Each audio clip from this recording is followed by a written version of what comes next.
Olá, prezados alunos. Então, dando continuidade ao nosso assunto, né, das divisões da biogeografia, que a gente tinha começado no módulo 1, dá-se sequência aqui no módulo 2, bem como também falando de algumas teorias. Então, como funciona, então, né, cientificamente, né, a biogeografia histórica, tá? Então, a distribuição espacial dos organismos estaria diretamente relacionada ao padrão de distribuição, né, geográfica desses organismos, né? Seguindo seu processo espaço-temporal, tá? A partir de como análise desses processos, né, dentro do espaço-tempo, com base em eventos que influenciaram, né, na distribuição, né? Ou seja, cataclismos geológicos, né, eventos como a deriva continental, separação dos continentes, glaciações, deglaciações, todos esses são processos, tá, que aconteceram dentro do espaço de tempo e que efetivamente mexeram com a configuração, né, litológica do planeta. E as hipóteses planatórias, né? Possibilidade de determinar eventos, né, biogeográficos passados com base em evidências disponíveis, né? Ou seja, fósseis, estratigrafia de sequências e etc. Bom, então a gente tinha comentado, né, que a biogeografia ela fica dividida por Humboldt e por Lawrence, né, em fitogeografia e zoogeografia. Pois bem, então, a fitogeografia de Humboldt, né, é o ramo da biogeografia que cuida da distribuição e adaptação das plantas, né, de acordo com a localização geográfica e bem como a sua evolução. Também chamada de geobotânica, né? Então, a geografia das plantas, a geografia botânica. A fitogeografia, então, vem, né, do século XIX, como a gente já sabe, né, de Humboldt, tá? Com base nessa publicação, né, que ele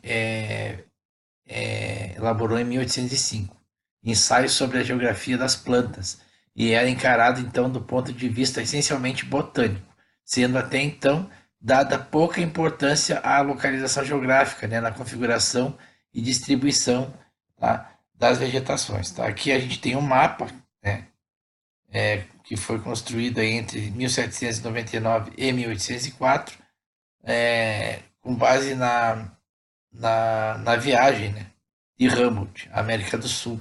Viagem do Eagle, né, mesma expedição a qual Darwin, né, esteve a bordo. A zoogeografia, então, seria o ramo da biogeografia que estuda a distribuição geográfica das espécies animais. Então, além de mapear a distribuição atual das espécies, tá, os zoogeógrafos também formulam teorias para explicar, né, essa distribuição, baseados em informações paleogeográficas, tá? Que seriam o quê? Paleogeográficas com base em achados, em fósseis, né, em datações.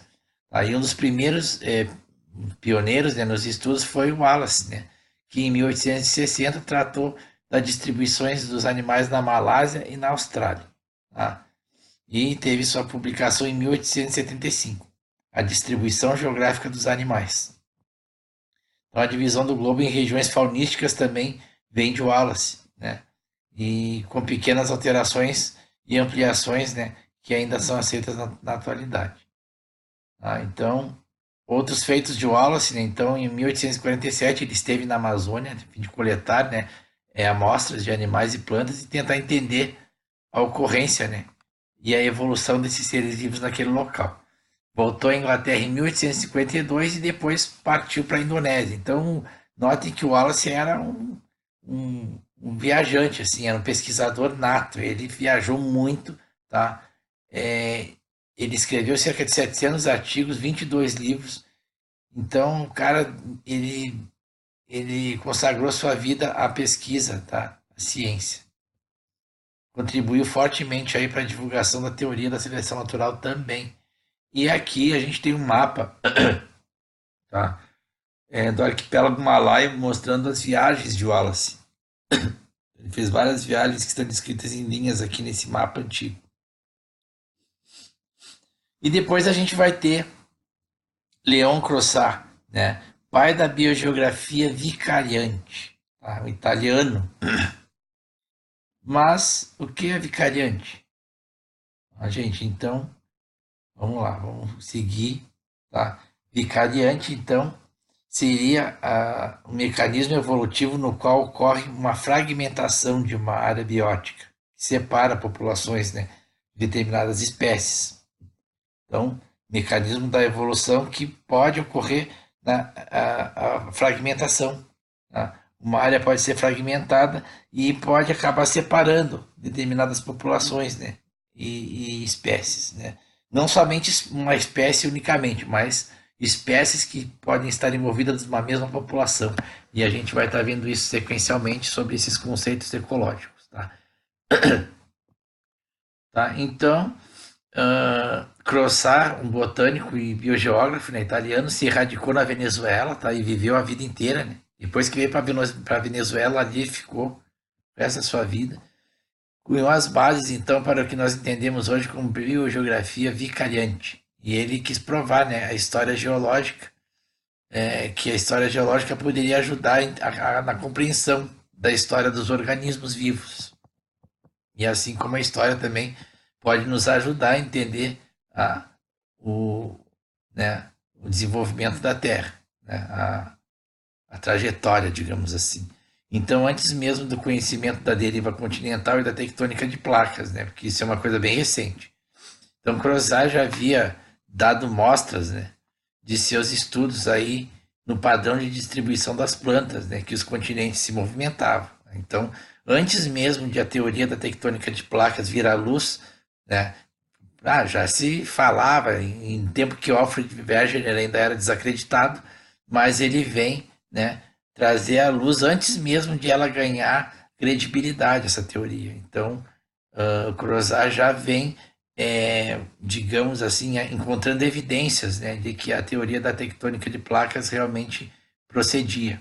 Chegou a concluir que os oceanos Atlântico, Índico e Pacífico já foram mais próximos entre si do que são hoje. Aí isso é próprio da teoria, né, da tectônica de placas e deriva continental.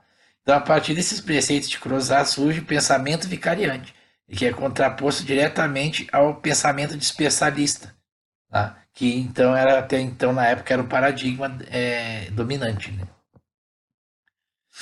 Tá? Então, padrões e processos. Então, para compreender o padrão de distribuição desses organismos, é preciso estar consciente de que esse padrão decorre da interação de dois tipos de processos. Tá? Então, que são os processos espaço-temporais dos seres vivos e os processos espaço-temporais do planeta.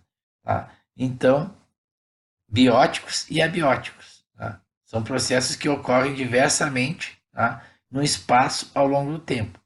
Então, tanto o planeta, né, a geologia, tá, tem seus processos, assim como a vida também, né, desenvolve seus processos.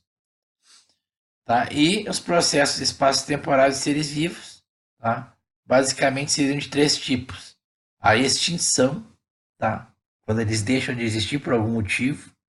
A dispersão, quando eles se dispersam, e a vicariância, que seria, tá, um tipo não necessariamente uma dispersão, tá, mas uma fragmentação de determinada população ou espécie. E esse esqueminha aqui dá uma ideia, né? Uma ideia vaga de como isso funciona. Tá? Então, os processos espaço-temporais do planeta.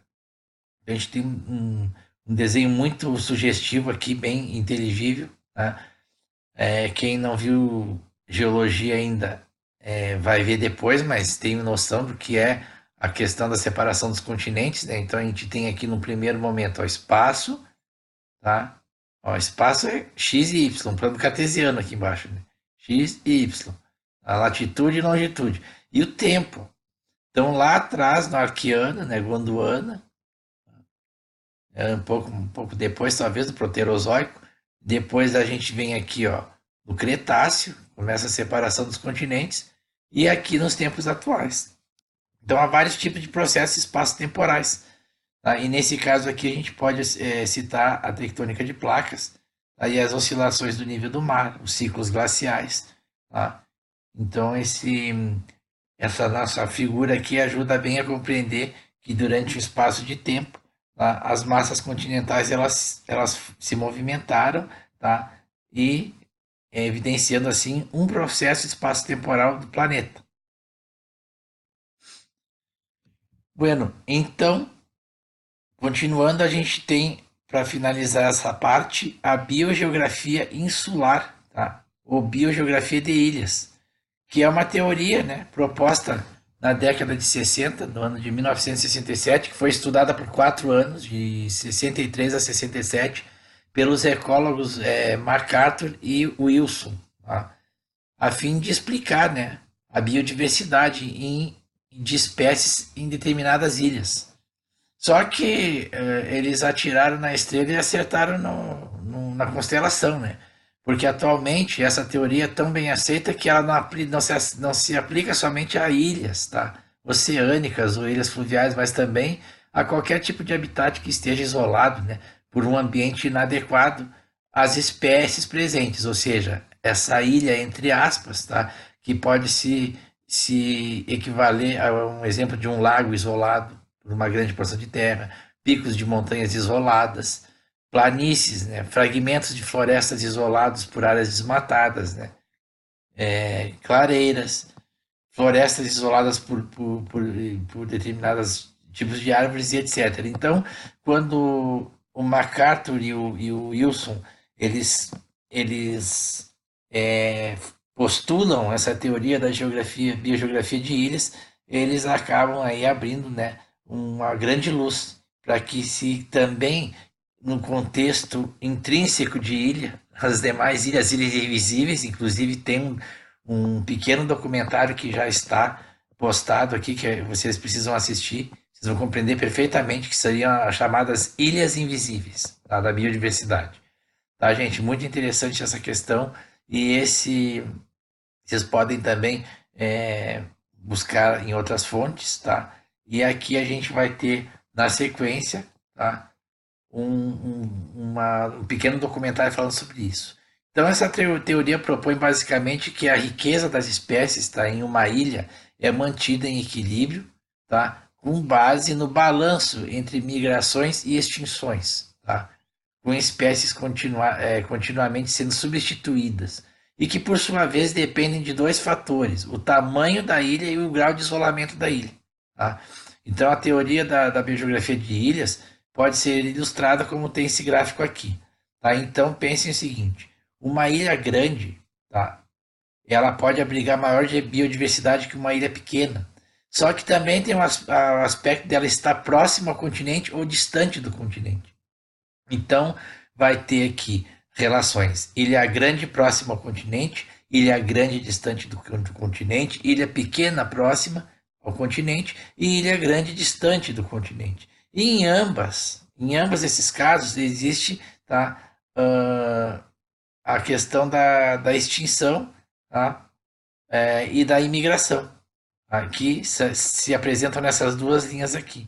E toda vez que ela cruza com uma linha do tipo de ilha que está em questão, tá, a gente tem um número de espécies residentes, ou seja, que estão efetivamente existindo, né, no momento atual naquele lugar.